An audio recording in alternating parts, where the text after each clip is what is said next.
Je voulais d'abord vous remercier. Je suis très heureuse d'être là aujourd'hui. Je voulais remercier les militants, les élus de 2 régions. Ça, je trouve que c'est l'originalité aussi et ça donne du poids à cette mobilisation. Donc vous remercier pour cet événement, vous remercier pour cette mobilisation et vous remercier dans ce cas d'espèce d'avoir fait appel à l'Europe, à l'Union européenne, au Parlement européen, de m'avoir invité à me joindre à vous. Donc je suis venue vous soutenir, vous remercier. Et puis j'ai regardé un petit peu ce dossier, puisque j'ai reçu, on a discuté avant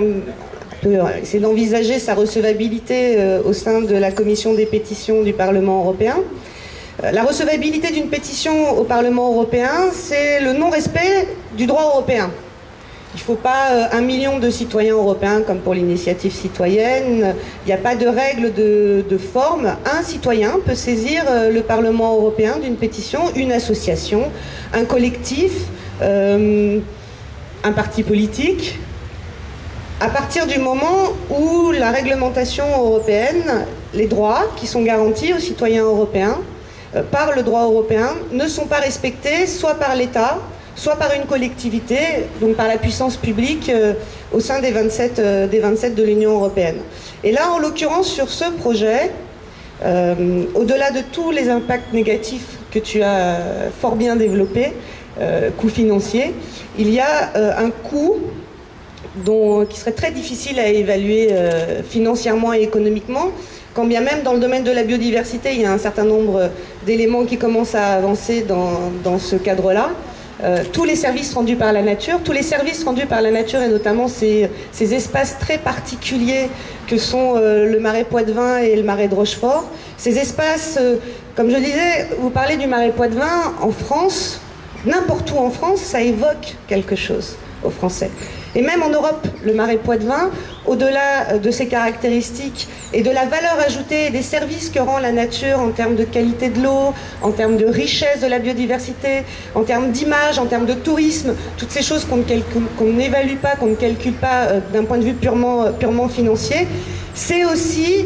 l'image d'une région, c'est aussi la culture, c'est aussi un potentiel de développement économique qui se base davantage sur les services, davantage sur le tourisme, davantage sur le plaisir, davantage sur ces petits plaisirs qui sont encore gratuits de la balade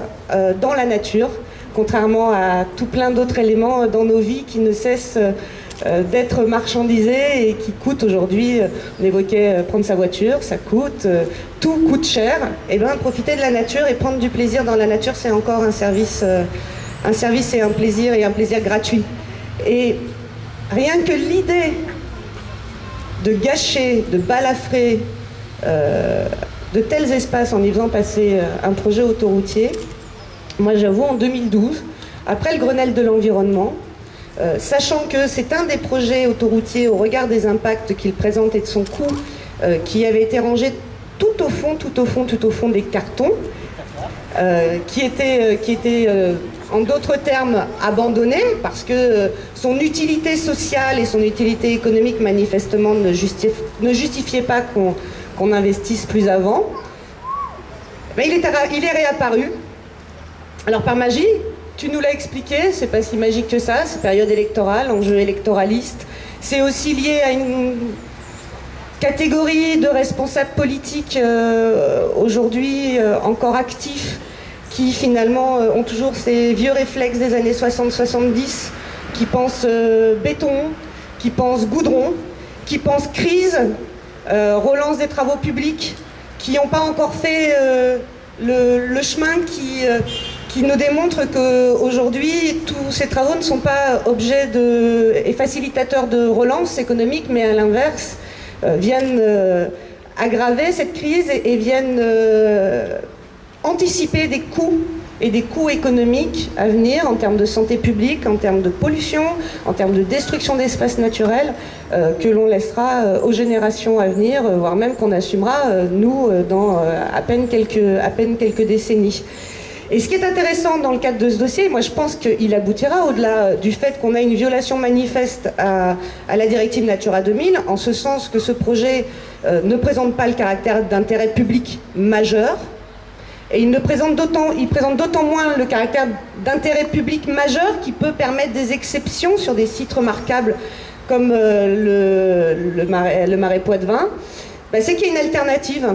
Donc à partir du moment où on a deux choix, et notamment celle qui est portée aujourd'hui, et je suis là, et c'est aussi ce que je trouve, c'est un discours positif, les écologistes ne sont pas contre, les écologistes sont pour, et là en l'occurrence sont là pour dire qu'ils sont pour la réhabilitation des chemins de fer, pour la réhabilitation du rail, et quand on a le choix et une alternative entre un projet particulièrement coûteux d'un point de vue environnemental, d'un point de vue social, d'un point de vue financier, d'un point de vue économique, et à l'inverse, avec les mêmes solutions, les mêmes objectifs, on peut opter pour un projet qui ne présente que des avantages, eh bien, j'espère que la mobilisation continuera, vous serez de plus en plus nombreux, que nos élus se feront entendre au Conseil régional, à l'Assemblée nationale demain, pour que la logique devienne de revenir à la raison et d'opter systématiquement à l'avenir pour les projets qui présentent le plus d'avantages et le moins d'impact, qui sont en effet le plus prometteur de développement durable et d'avenir. Et en l'occurrence, là on a un cas d'école et j'espère bien qu'on le gagnera. Et vous pouvez compter sur moi au Parlement européen pour porter ce dossier, pour le soutenir et pour faire pression à cette échelle-là. Et je pense et je crois que ce projet ne se fera pas.